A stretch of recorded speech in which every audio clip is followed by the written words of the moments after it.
Hello everyone, welcome. Welcome all of you to the section 4A. In this section we have two presentations, and from the Alexander KLEMM from Thailand and Pao CHEW from Singapore. And then we have a Q&A at the end of the presentations. So we're gonna start from the first presenter. Professor Alexander KLEMM is an assistant professor in communication art at King Mongkut Institute of Technology, Ladkrabang. The executive director of the Southeast Asian Media Studies Association and managing editor-in-chief of the Southeast Asian Media Studies Journal. And he holds a licentiate degree in English study and film study from the University of Zurich, and in a PhD in media and communication from the European Graduate School from Switzerland. So please stay. Hello and welcome to my presentation titled The Role of Film Archives in the Reconstruction of Pre-World War II European and American Filmmaking in Southeast Asia. My name is Alexander KLEMM. I'm from Switzerland and have been living in Bangkok for almost 20 years. I teach language, media and communication courses at various Thai universities.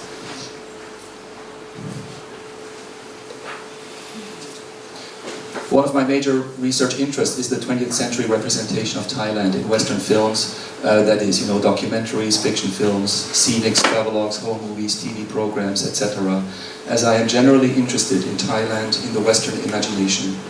I'm also interested in the links between Western filmmaking in the first half of the 20th century in Thailand and notions of travel, exploration, expedition, and discovery of other cultures through film production and exhibition. As I have been accumulating hundreds of Western films made in Thailand, the puzzle I am piecing together has grown immensely.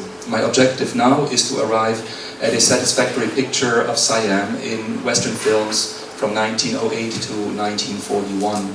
Film archives play an important role in the success of my endeavor. Many archives have been essential to my search for Western films made in Thailand and for information about the people who made these films and about the circumstances under which they were made.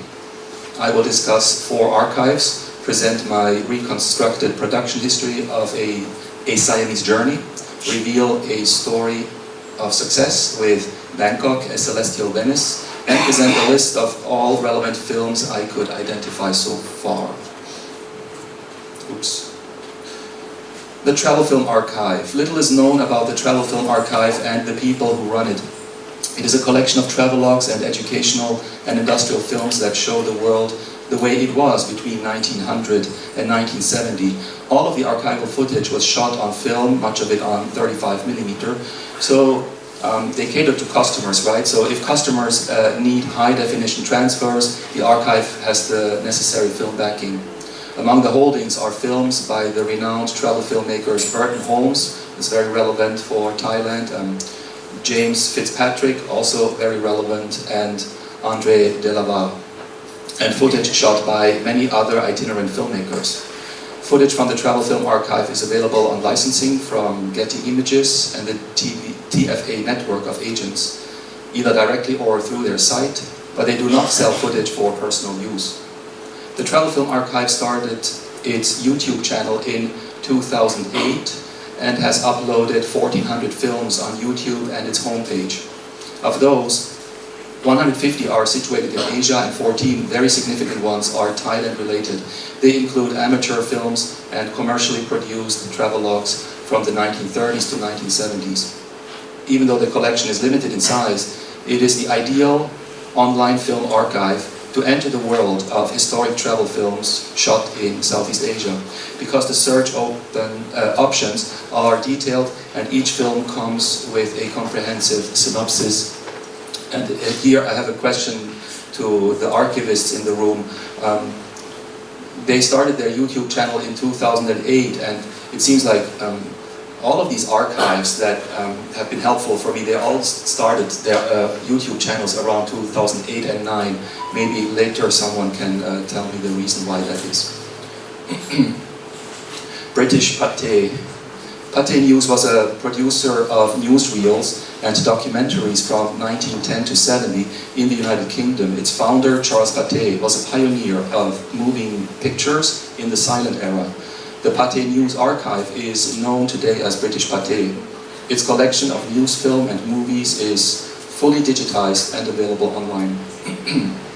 Its roots lie in 1896 Paris, when Société Pate Frères was founded by Charles Pate and his brothers, who pioneered the development of the moving image. They adopted the national emblem of France, the cockerel, as the trademark for their company. After the company invented the cinema newsreel with Pate Journal, French Pate began its newsreel in 1908 and opened a newsreel office in London in 1910. During the First World War, the cinema newsreels were called the Pate Animated Gazettes, and for the first time this provided newspapers with competition. There are several Thailand-related foreign films that are owned by Pate. Let me shortcut the rest of the company's history. British Pate rose to be a global player of newsreel production and distribution. Over the decades, the company changed ownership and names 5 times. In 1958, for instance, it was sold to Warner Brothers and became Warner Pate. It stopped producing the cinema newsreel in 1970 as it could no longer compete with television. In 2002, the entire archive was digitized. In 2009, British Pate launched a YouTube channel of its newsreel archive. From 2010 onward, British Pate relaunched its archive as an online entertainment site. And in 2014, it uploaded the entire collection of 85,000 historic films to its YouTube channel.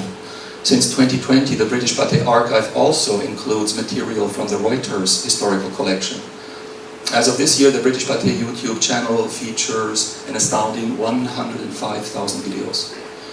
The website includes almost 100 British Pate-owned and 1,900 Reuters-owned Thailand-related newsreels and other reports, mainly from the 30s to the 90s, including dozens of newsreels from the 30s to the 60s that focus on the activities and often official duties of the members of the Thai royal family in Thailand and abroad, as well as political, cultural and social events in Thailand.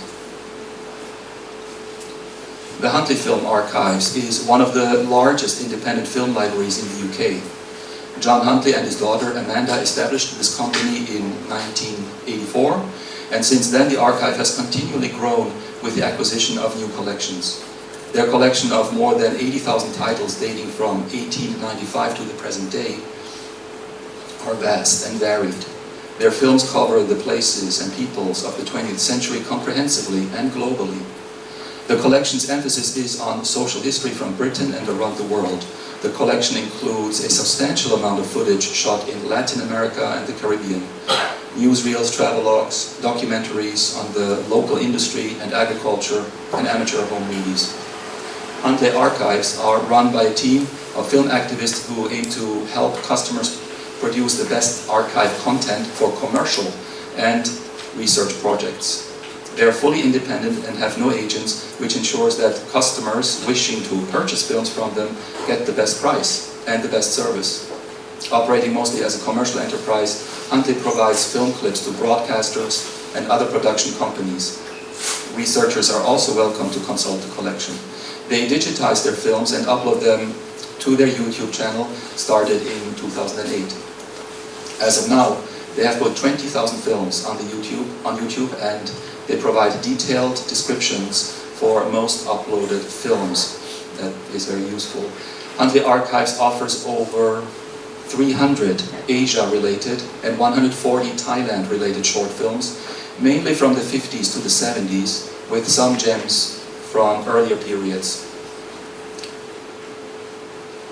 The collection also includes many amateur silent films. The problem is that the archive often only states the approximate decade of a film's production. Another problem with regards to the Thailand set films is that some short films appear to be professionally edited work with intertitles, but they can't be attributed to any specific commercial producer Right. And the last one is Periscope Film. This company is located in LA. It is a source of historical books and DVDs. Its website catalog contains hard-to-find and sometimes unique film footage that can be purchased on DVD. Periscope Film's Operation Archive was created out of film historians' desire to preserve film history. The starting point was in the 1990s, when they became aware of the fact that the US government was disposing of 16mm military training films from the 40s to the 70s. Periscope Film recognized that these films contained unique and irreplaceable historical scenes. They continued to acquire endangered films and soon had a solid collection spanning all branches of the military and covering 7 decades of history. Periscope Film has accumulated over 3,000 films chronicling the history of the Navy, Marines, Army, Coast Guard, Air Force and civil aviation. Many of these films have been digitized and 40 issued on DVD. They make their films and stock footage available to documentary filmmakers, website and game developers, and well-known commercial users such as Disney, the BBC, the History Channel and others. Since 2006, Periscope Film also publishes out-of-print material, military manuals, pilots, flight manuals, and other rare books. Periscope Film's YouTube channel, launched in 2009, features 7,400 films. Of these, there are 200 commercial travelogues and short television documentaries situated in Asia, predominantly in Southeast Asia, with much material covering the American war effort in Vietnam.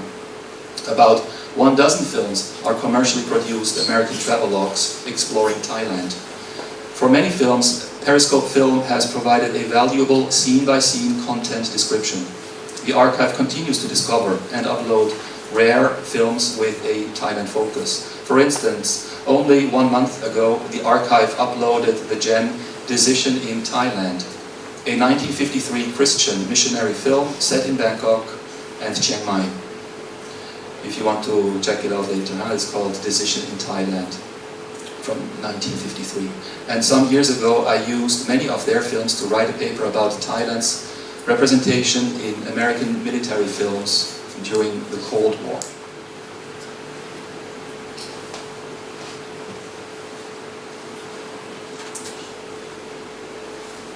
Alright, then the US-American film periodicals. US-American film periodicals such as Variety, The Moving Picture World, Moving Picture News, and Motion Picture News, among others, have recently become available in digitized form on the Internet Archive, archive.org.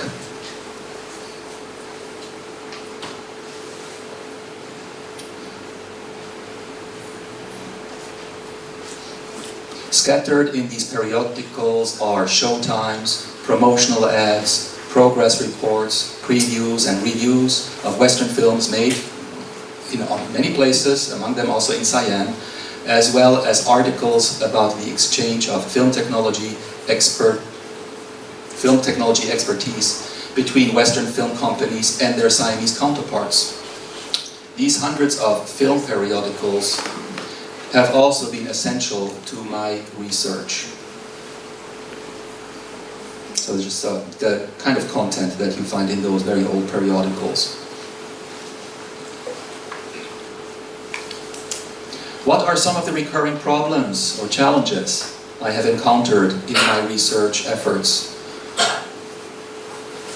The reliability of old film trade papers. Some reports sensationalize filmmakers' journeys through Asia. They report much on these filmmakers' journeys through Asia, but then some of these reports are sensationalized, or the filmmakers, they themselves wrote the reports and sent them to the film periodicals, printed them.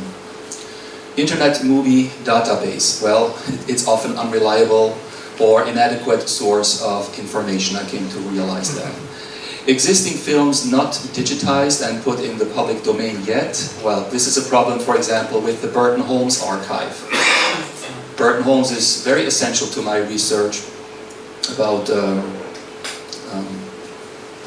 Cowling, director Cowling and Burton Holmes, they traveled in Asia, in Southeast Asia, and Cowling made many, like a dozen or so films around 1917 in Thailand. Some of them can be found online, but still, the Burton Holmes archive, they still, I think they're sitting on tons of material and not getting to it. Then, Western films made in Thailand, well, there are unanswered questions about the potential involvement of Thai filmmakers. Many times it looks like a Western film, it has a Western title, like an English title, but it looks to me like the people who made the films, some of them must have been maybe very close to the royal court of Siam, because they could get so close to the members of the royal family. So somehow that footage then ended up in America and was made into films there. And then, regarding YouTube, films uploaded on YouTube, well, there is missing or false information, including titles, I'm talking about the films relevant to Western filmmaking in Siam. Missing information. Films appear unexpectedly, sometimes out of nowhere. And I don't know how they got there. So, periodic comprehensive searches with the same keywords are essential. And relevant films uploaded by private YouTube users, I sometimes contact people like, where did you get that film? And I don't hear anything back. They have a gem, but they don't even know what they have. They just put it on YouTube. And with the wrong or no title, so very difficult to find. So now, the curious case of a Siamese journey, USA 1938. To give you an example of the challenges that a hastily written and therefore misleading description provided by a film archive can cause, let me tell you about the case of a Siamese journey. This is a major film in the canon of early 1930s US-American travelogues filmed in Siam. These travelogues were conceived with a sense of discovery and the intention to educate and entertain American audiences. As such, A Siamese Journey is exemplary of the fascinating production history and representation of Siam as seen in most travelogues. I cannot show you a clip, the film is around 20 minutes long, I think. In 2017, Periscope Film uploaded A Siamese Journey on YouTube with the title, as you see here at the bottom, Ellsworth Huntington Expedition to Siam, Thailand, 1938.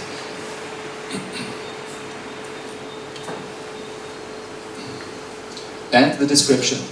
A Siamese Journey presents a precious view into the Thailand of yesterday. This is a film record created by Leon Shamroy and Tom White of the Ellsworth Huntington Expedition. Ellsworth Huntington was a well-known Yale geography professor who led a series of expeditions to various parts of the world, including the Middle East. At some point in the late 1930s, he led an expedition to Siam, present-day Thailand, and this film was released in 1937-38 in the USA.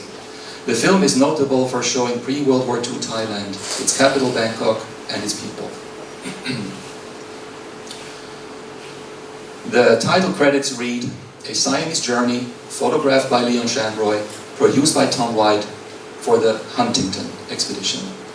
All of these seems straightforward, but actually it isn't, as my attempts to reconstruct the history of A Siamese Journey shows. The 1930s saw a proliferation of travelogue series created by the major Hollywood studios and independent producers. This was due to an increase in public demand, the transition from silent film to film with direct sound technology, and the need for films that would not only entertain but also educate the public. Because it was independently produced, but with Hollywood experienced filmmakers on board, the so-called Oriental Journeys is an exceptional travelogue series consisting of 19 short subjects. Each travelogue presented locations around North Africa and Asia, including Siam. Most of the episodes could not be released in cinemas right away, but had to be traded among producers and exhibitors. The online journeys short subjects appeared in film education catalogs of the 1930s, suggesting that some prints survived that decade. However, today their fate is unknown. Who was the financial backer? According to listings in 1930s film trade papers, the Oriental Journeys short subjects were produced by Grace Goodhue Huntington. However, since she was only 18 years old when the films were made, it seems unlikely that she would travel to Asia and be in charge of the filming efforts for the travelogue series. It is more likely that she, together with her sister, mother, and other members of her very artistic upper-class family, were stakeholders in this project together. Who was the cinematographer? The International Photographer magazine and other sources from 1932 suggest that Leon Shamroy shot the footage for the Oriental Journey series on a tour through Asia and North Africa in 1931 and early 1932. Personal reports by Shamroy confirm this assumption.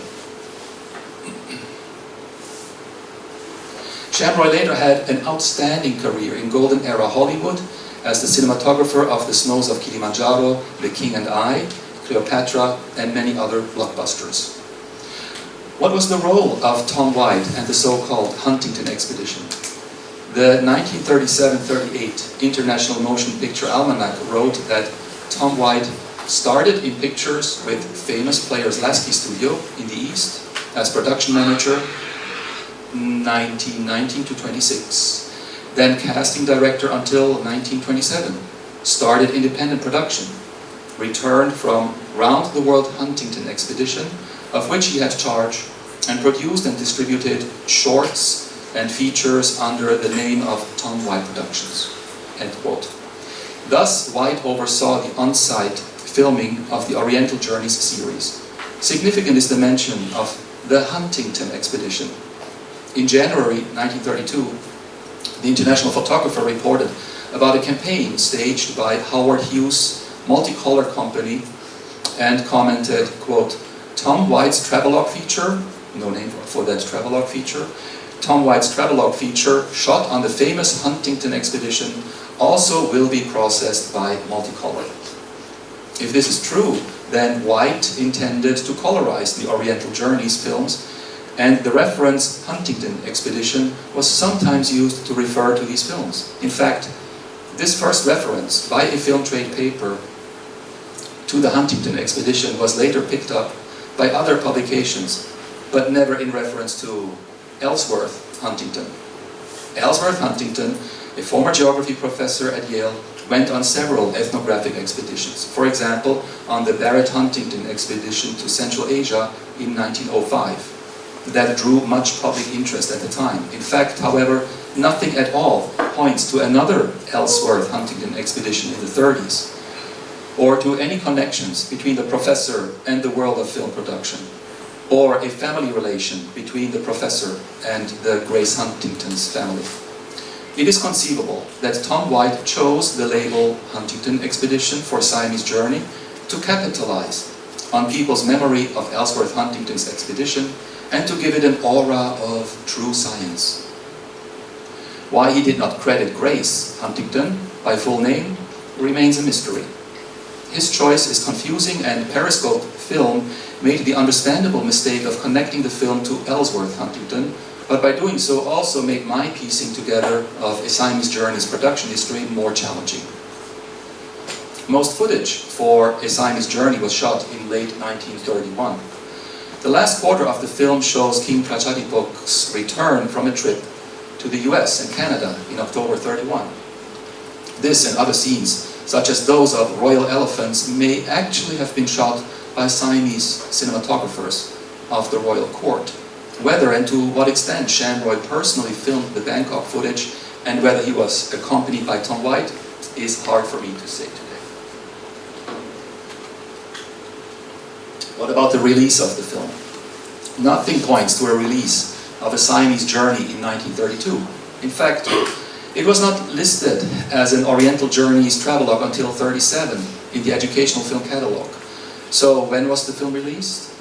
In 1934, Tom White Productions advertised a number of travelogues for purchase and exhibition. These films included A Siamese Journey and several others of the Oriental Journey series. Thus, in 1934 was A Siamese Journey's first mention in a film trade magazine. Sometimes, in the next couple of years, it was picked up by Bell and Howell Company, which in the December 1937 issue of the Education Screen announced the future release of A Siamese Journey as a Huntington White travelogue. In 1939, it was listed in the Educational Film Catalogue together with 18 other Oriental Journeys show subjects. Thus, A Siamese Journey was most likely distributed and screened for the first time in 1938, 7 years after the footage had been filmed in Siam. And I think that's kind of relevant because a lot of things happened in Thailand in the 1930s. So it makes a difference whether a film was shot in the early or in the late 30s at that time.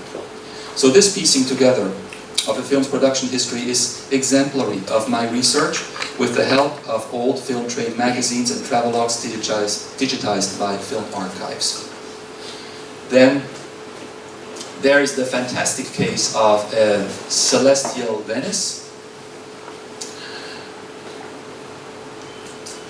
This is from the travelogue series Protocol. A couple of these films float around on the internet. I thought that this particular film was lost. I could never find it anywhere. And then one day it so happens that I stumble over this here, the Seattle Art Museum film collection. And then, lo and behold, they have a reel of that film. So I contacted them, and today I have a copy of that film. So they made it possible. But they have not put it on their website or anywhere else. So maybe I'm the only person outside the university who owns that film. So I wanted to show you a clip, but time is short, so let's move on.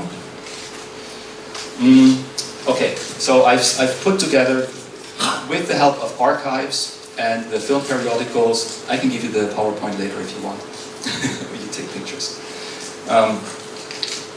Around 80 plus films, only from 1908 to 1941. Many of these films here are lost, like the ones here by Ludwig Lippert from Nordisk. But it's quite possible that Lippert was the very first traveling filmmaker who came to Thailand with the assignment to make films here. The one down here in red was uploaded by the Thai Film Archive, maybe, just a couple of years ago. It may be the oldest, not Western, but foreign film made in Thailand. Okay, I cannot go through the whole list.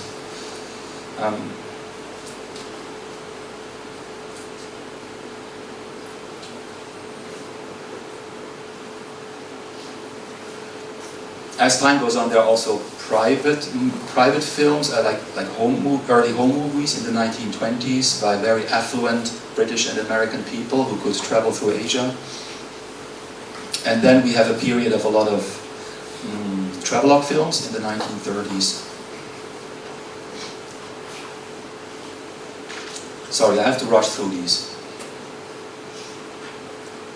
Let me get to the conclusion soon. Before I get to the conclusion, I would like to return to Periscope Film one more time. 3 months ago, Periscope Film uploaded to me, very impressive video titled "See How Periscope Film Rescued a Massive Collection of Celluloid Movies from Destruction." In it, the team explains and vividly shows how they undertook a rescue operation to save thousands of historical films from becoming landfill. The video is an eye-opener for anyone interested in film history and who may be unaware just how much labor of love goes into the preservation of old films. What are some of the things I have realized by using archives and databases for my research?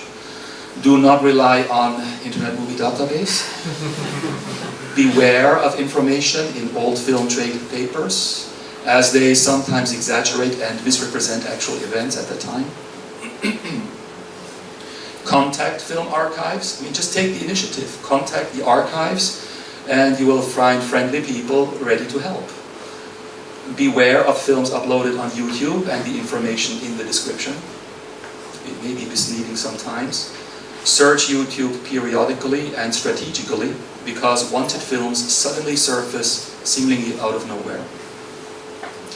The availability and accessibility of relevant films and the quality of preservation efforts by film archives, such as the ones discussed here today, are crucial factors contributing to the quality of reconstruction of the past in Thailand and other Southeast Asian nations.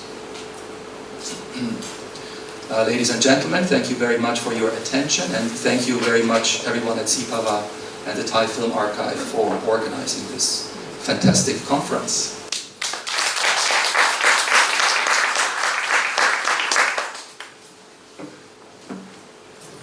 Thank you very much for the Professor Alexander Thom. So let me introduce the second presenter. Okay, the next presenter, he is Pao CHEW from Asian Film Archive, Singapore. He has been with the Asian Film Archive since 2009.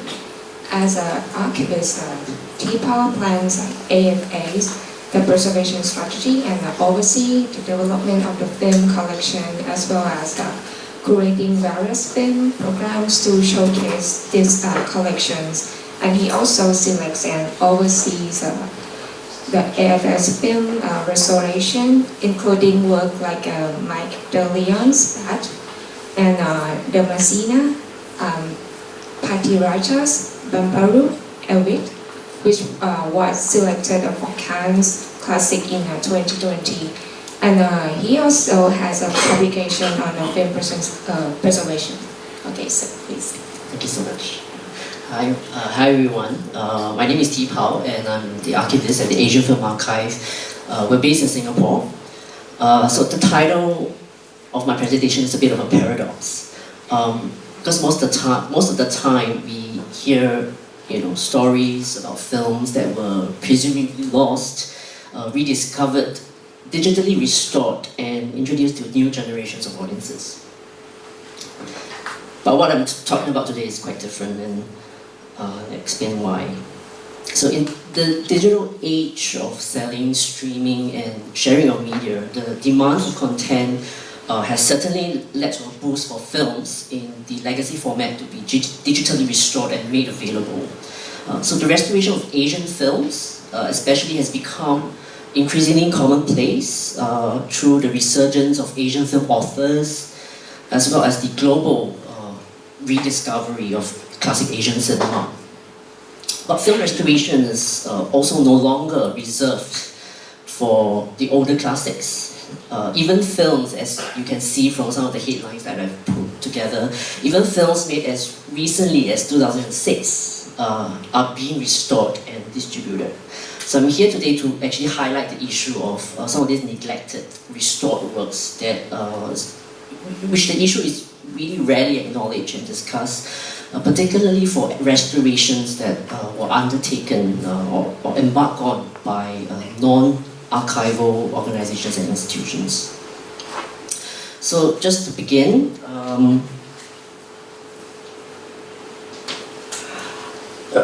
restoration is a specialized series of processes that includes, but is not limited to, film repair, cleaning, film scanning, digital restoration, color correction, or grading, as what you can see evidently in this footage. And of course, most importantly, the restoration of sound. So the goal of restoration is an intervention to bring a film back to its state, closer to what it would have been when it was first created. So while the terms preserved and restored are often used interchangeably in stories about re-release restored classic films, so the terms are certainly not synonymous. Restoration would not be possible without the preservation of the original film elements, and most of us here would also know that just because the film is restored doesn't mean it's preserved.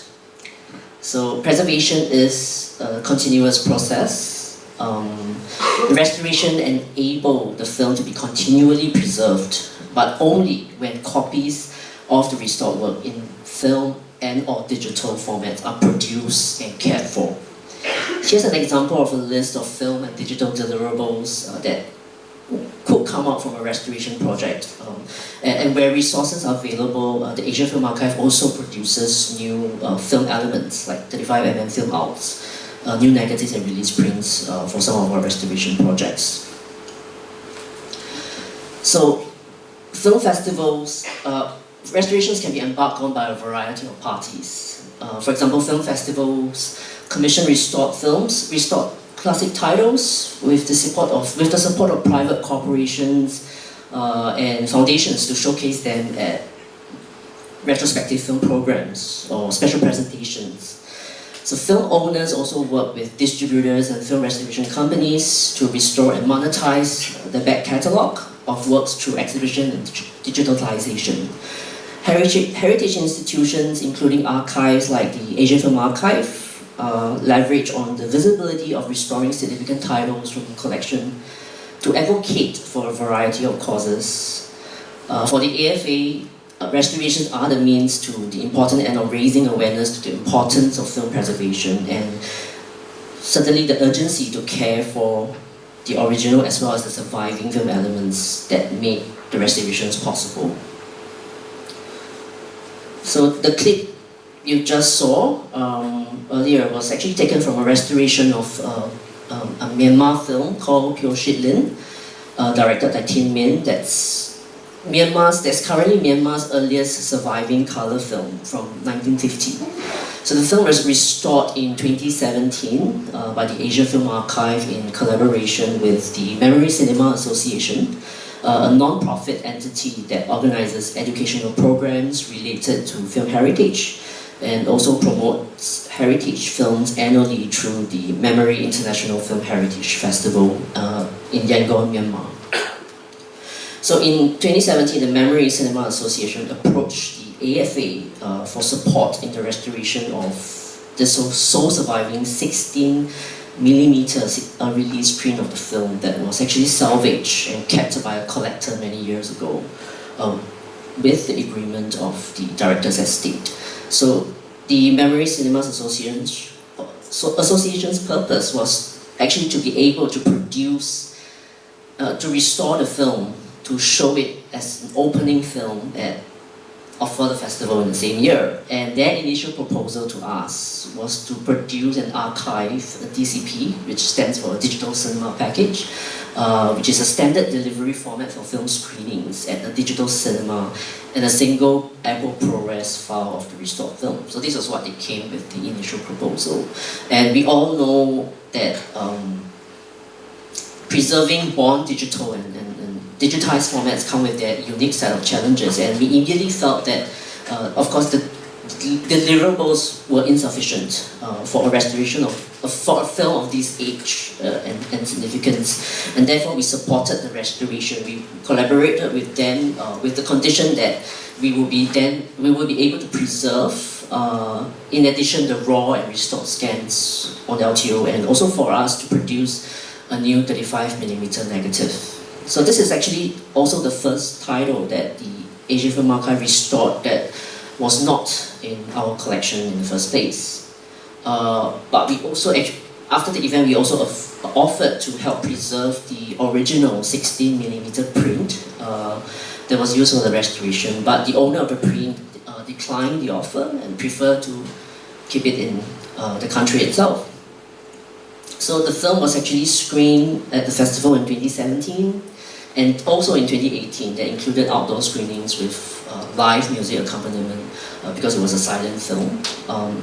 So although the Memory Cinema Association remains active in its promotion of production grants for Myanmar films, the festival in its physical form was last held in 2019 before the COVID-19 pandemic, which goes to illustrate why this collaboration with us was crucial and necessary to ensure that the restored materials of the film were generated and preserved. So besides restoring titles from a collection in the last 7 years, the Asian Film Archive also organized events highlighting Asian restored films, including an annual Asian Restored Classics film program that we do every year from 2016 to 2019. So it was through the organization of these events that the AFA encountered cases of restored works that became a challenge to try and trace some years after they've been restored, some of these films. So I've decided to highlight 3 case studies. So Restored Film A is an Asian title that's made in the early 90s, a restoration that was commissioned by a film festival using the original picture and sound negatives. The restoration premiered at the festival in 2016. So in 2019, the AFA was interested to screen the title for the film program, and so we sought to obtain the screening rights as well as to inquire about the screening copy. So we got in touch with the director's company that hold the rights to the film, but there was no screening copy available, even with the festival that commissioned the restoration as well as the distributor of the film. So at the same time, we also learned that the original and restored film materials have not been preserved by the Film Archive of the country. So the only material the director possessed and could offer us was a Blu-ray of the film that was produced from the restoration. So fortunately, we managed to find out from the film laboratory that conducted the restoration, and they actually kept a copy of the restored assets for their internal record of works that, it's just a standard practice that they do. So with the authorization from the director, we were able to order a copy of the film on the DCP for our film program. But this also meant if the lab had not kept a copy of the restored assets on its own accord, it means this restored version of the film would have been lost. So the next case I'm going to share is actually Lewat Jamalam, or After the Curfew, which is a 1954 Indonesian film by director Usman Ismail. So the film was restored in 2012 by the National Museum of Singapore with the World Cinema Foundation and in collaboration with Cinematheque Indonesia, the Confident Foundation and the Kine Forum. So the film was shown at Cannes Classics in 2012 as well, and was also screened back in its home country. So this restoration was really quite significant because it also marked the beginning of major restoration projects for Southeast Asian films with international support. So the Asian Film Archive was not involved in the restoration of this film. But in 2018, the National Museum of Singapore transferred its collection of film materials, including copies of Lewat Jamalam, to the Asian Film Archive because of its change in strategic direction, and it could no longer provide the care and maintenance for the films in its possession. So while verifying the inventory pertaining to this title, we could not find any documentation of what the museum received from the restoration project. So among the materials that we took over, there was only a videotape, a HD Cam SR of the restored title with burnt-in English subtitles, and also a 35mm release print that was kept in a general storeroom next to the theatre in the museum.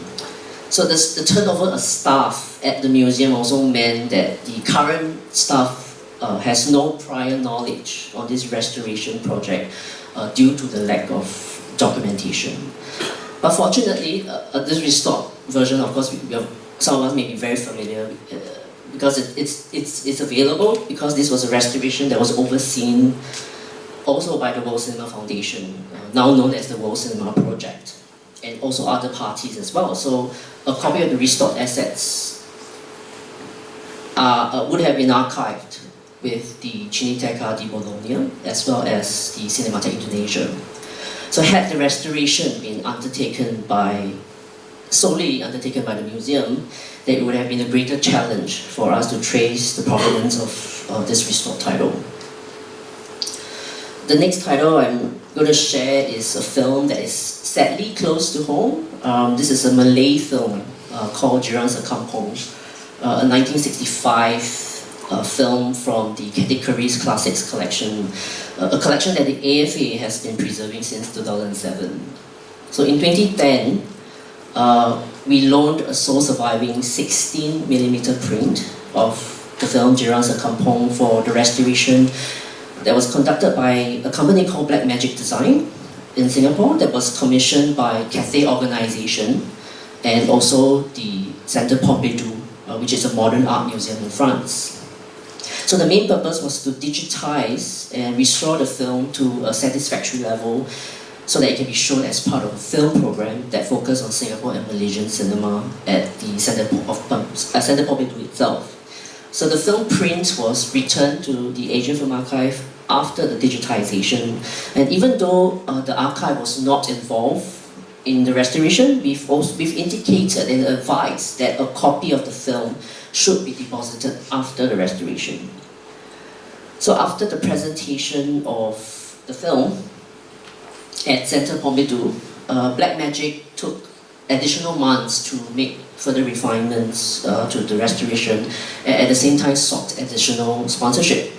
But at that point, the communication between these parties, the various parties, had already come to a standstill, or at least remained unknown to the AFA, because the screening event was already over. So less than a year later, AFA found out that Black Magic has sold its post-production assets, including the restoration capabilities, to another company in Singapore. So we pursued the whereabouts of this restored copy, hoping to obtain it for preservation, and were informed that the projects and assets have been deleted after the acquisition. So none of the parties, including Centre Pompidou, retained a copy of the film. So this is really quite a heartbreaking lesson, I think, for the Asian Film Archive, given that the print actually came from the collection and the resources that were initially meant to make the film available have completely gone to waste. So the few cases that I've just presented are just a handful of incidents that are a direct result of failing to preserve the restored films. So towards the end of my presentation, I'd just like to offer some suggestions as to how bridging the gaps between stakeholders and film archives can prevent the loss of such works. So, some of the points that I made, in summary, really meant that restoration without preservation really makes it difficult for future generations to access and track the provenance of the works. And non-archival institutions may not be informed and lack the necessary expertise and long-term commitment to archive and maintain the films on their own. And without proper backups and preservation of restored materials, the restoration effort becomes meaningless. So some of the suggestions that I would like to make is for film archives to be involved and active right at the beginning in the restoration of the film, especially if it's being carried out by the rights holder or any third parties using materials in the collection. So it will be crucial to have a mutual agreement in place that the archive should receive a copy from the digitization or restoration of the material loaned from the collection. So even if the film is not in the collection, but if it is part of the archive's mandate or mission to collect these materials, it is perhaps a timely moment to engage the stakeholders and educate them on the issues of digital preservation and of course the benefits of preserving both the restored or the original and restored elements with the archive. So offer to inform and share the expertise with filmmakers and film companies on restoration deliverables that are necessary for long-term access and preservation. So many filmmakers still believe that the DCP is sufficient for preservation because presentation is really what they're most concerned about. And where possible, to provision for the duplication of some of these preservation copies of these restored works, which we think the benefit really outweighs the cost of paying for the full digitization or restoration by the archive. So I'd like to just to share an example of of the films by a Filipino director called Mike De Leon. So the Asian Film Archive has been preserving the materials for Mike De Leon since its establishment. And over the last couple of years, the director himself has also digitized and restored a number of his own films using his own money. He had no intention of producing a comprehensive list of deliverables other than the minimum for his own easy access to his own works, and generating some of these preservation copies, especially on LTO, can also be costly on top of the cost of restoration. But because of the relationship that the archive has built with the filmmaker over the years, he's allowed us to order and pay for the necessary copies that we need from the lab directly for preservation, without the archive needing to bear the full cost of digitization and restoration. So for filmmakers, distributors, cultural organizations, and film festivals that embark on film restorations, while commercial considerations are important, they should not be the only factor driving the restoration and should not override the preservation concerns. A successful film restoration does not end with simply a successful exhibition run or presentation. Restorations without a digital preservation strategy or a dedicated film archive are most at risk of being lost. Note that film restoration laboratories are not obligated to retain the digitized and restored materials after the project has ended. The proper preservation of restored materials would enable longevity and access beyond simply the commercial prospects. Recognize that the work of film archives play a critical role in providing long-term preservation and access of both original and restored works. It is also crucial for open cross-communication to bridge the gaps between film owners, restoration commissioners, distributors to work and collaborate with their respective national film archives, or with other film archives outside of the country that are strategically positioned to help preserve the materials. By working together, stakeholders and film archives can develop restoration plans that are more efficient, effective, and responsible. So, thank you everyone. I also have some brochures from the Asian Film Archive here. If you're interested, you can please come and pick it up.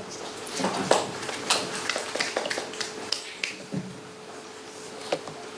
Okay, so thank you very much for the excellent presentation for both of you. Okay, so now it's time for the Q&A. Is there any question, comments, or if you'd like to share your experience? Okay, yeah. Okay, so I would like, I have a question for the Professor Alexander. Went to the that's my theory, but completely wrong. It's possible, yes. And I also think that once one institution, one archive uses it and everyone sees how popular it is, we all get, hey, let's do that too. Yeah.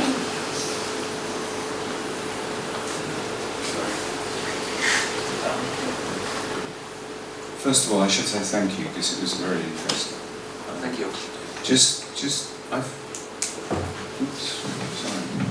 When I first stood up in these events, I used to have a lot of the hair. As time has passed, I've lost some of my hair. But I conveyed a message. But you're not on camera right now, so it's yeah, it's fine. But I'm up there. Oh, good. Yes, I'm not. But in about 2007, I think it was, in somewhere near here, I talked about repatriation and about the day when there'd be widespread possibilities for digital repatriation, so that the people in the regions of SEAPAVAA, the countries of SEAPAVAA, could have access to their history. And every member of an umbrella organisation called CCAAA, which includes SEAPAVAA and FIAF, also includes an organisation called Focal. Focal, like all of us, has signed up to the concept of repatriation. It doesn't have to be physical in terms of an analog copy, it can be digital. And I happen to know that Huntley is a member of Focal, a key member of Focal. So you have almost a right under their moral obligations as members in the way that Pathé are members. All of us can exploit, and I use that word very specifically, exploit the agreements that exist within the membership of CCAAA. And that could help you too. I mean, it's not just for the archives, the communities have a right to their history. And I still, even though I've got less hair, I still care about it. Because so much of the history of this region is a post-colonial history or a colonial history.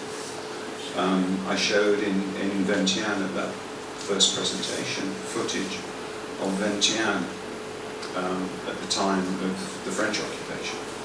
And to go a little into your suggestion about British Pathé, it's a very good one.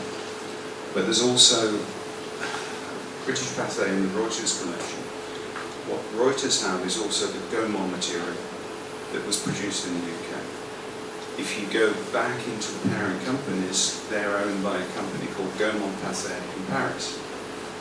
Gaumont Pathé is not as interested in making things widely accessible as British Pathé are, but if you log in and sign up to them, or sign up and log in, you can see Southeast Asian material on Gaumont Pathé. And there's beautiful material. And it's not always the same as French Pathé. Oh, sorry, British Pathé. So I won't say any more, but I'm always happy to bore and talk to people about repatriation, as long as it goes on. But Alexander, thank you again. Thank you, Tom.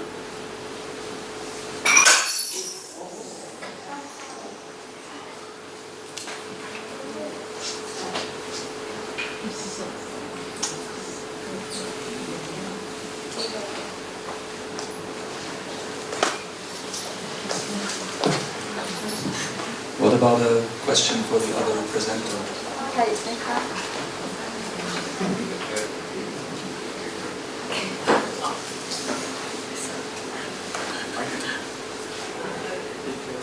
Oh, sorry. No, you can't.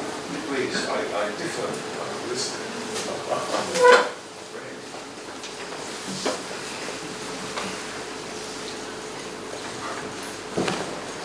Hello.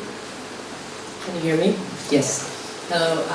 Thank you for both your presentations. I have a question for Pao. It is, of course, very interesting for me that you presented on the case study of Guatemala.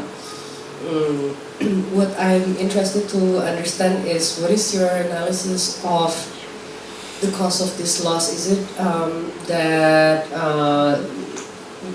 the kind of the lack of documentation about the result of restoration caused this loss, or is there any other results? Could you elaborate about it, please? Thank you. Yeah, thanks for the question. I also mentioned like earlier that the version is not lost. It could have been lost if it was just the museum taking on the assignment, basically the restoration project. I think the reason why potentially such events can happen, like a restored film gets lost, because whichever institution or organization that commissions these restorations are really just concerned about presentation, and they are not committed to, say, providing continuing access to the film, or like to preserve the film so that it can be made available widely. So, and I think that's the case with the museum because of their change. Initially they wanted to go into preservation, of films, and which is why it's timely for them to embark on this restoration with the Cinema project. But then when their head changed. You know, that the director changed and they had a change of strategy, and they decided maybe film is maybe not something that they want to continue, and then they just, the commitment to then continue to preserve these films just disappear in a way, and they're no longer their priority. Which is why I think they've also made the conscious decision to, okay, you know, there's a film archive as well in Singapore, you know, and we've also collaborated with them on different occasions, and they know that, you know, we're able to then provide the maintenance and care for the materials that they hold, just because they don't really want to do it themselves anymore.